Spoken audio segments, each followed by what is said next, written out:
Welcome to writing a synopsis and why I hate it with a burning passion of 1,000 suns.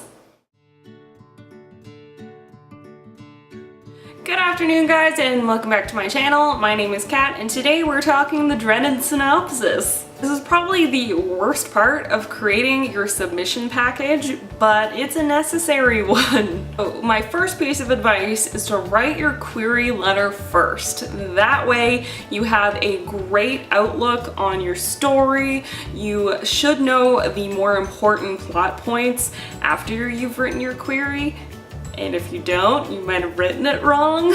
So if you have an outline, that may really help to speed up this process, but if you don't worry, we're gonna go through it the long way. But basically, the first thing you want to do is you want to go through your book chapter by chapter and write 1 to 2 sentences about that chapter, just the major plot points, major character arc. We don't need all y'all little subplots up in here. You're writing a synopsis.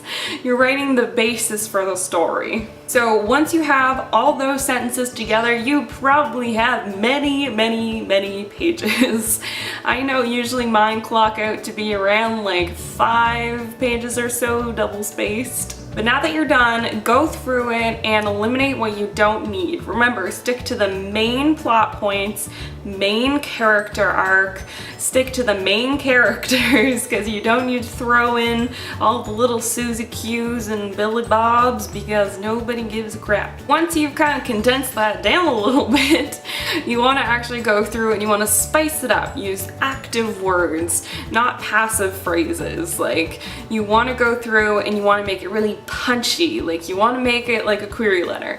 Make the agent or publisher want to read it. Even though you're going to give away the entire book, make them want to read it to see exactly how you've written it, as you know, how that character goes through all this stuff. Now that you've spiced this baby up, you want to go through and you're gonna have to condense it.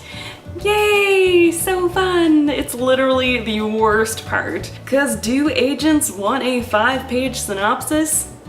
No, no one does. Most agents will be looking for a 2 to 3 pages, a 1 to 2 pages, or a single page. Double spaced. I feel like I'm hearing just like the groans of irritation right now. Like, it sucks to have to do that, but an agent or publisher's time, an editor's time is precious. Like, you may think you're busy, trust me, they're fucking busy. So you want to do them a favor and you want to condense it down to whatever they suggest, whatever they want, whatever their submission guidelines say. You will submit that kind of synopsis to them. If they don't ask for a synopsis, hallelujah. But there are a lot who want one, so you need to have several ready. You need to have your single page, your 1 to 2 page, and your 2 to 3 page. Sometimes they'll want a longer one, in which case, awesome, you have your super long timeline ready too. Some things to keep in mind: keep it tight, keep just what you need, the bare minimum, the basics, just keep it punchy, keep it really active, keep it really just like full of tension and like, you know, you're excited to go forward and see what happens next. And remember to include that ending. Don't be a tease. This is not a query letter.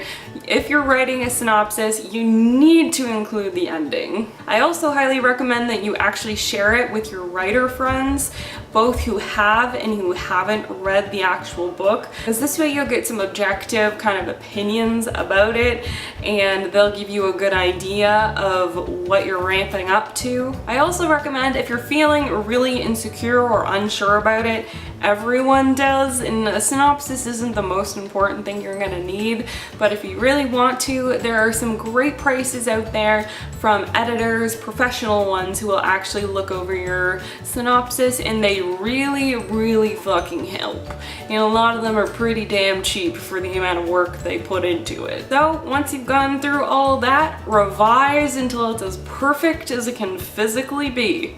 And then you have yourself a synopsis. So if you hate your life by the time you're done, congrats! You're like everyone else who's ever had to write a stupid synopsis in their life. Remember, don't put too much stress on it. It's just a synopsis. Really, you want your manuscript to speak for itself. You want your manuscript to be perfect, or as close to perfect and polished as it can be. That is the important part. And I'm not saying you just want to throw a synopsis together. I'm saying when you put your synopsis together, be really careful and do as much work on it as you can possibly do, and really pay attention to it. Don't just, you know, fling it together. But when you're done and you've really worked on it for a few weeks, don't stress about it. So that's all I got for you guys today. Thank you so much for watching. Be sure to leave me a thumbs up if you liked the video. Leave me a comment below letting me know how much you hate synopsises. And if you have any other suggestions for videos, also leave those below. Subscribe if you're new here, and you can check out Haven on ebook, paperback, and hardcover on Amazon and all those fun places. You can also read the first 3 chapters of Haven free on my website, so you know, why not check it out. Thank you guys so much for watching. My name is Kat, and I'll see you next week.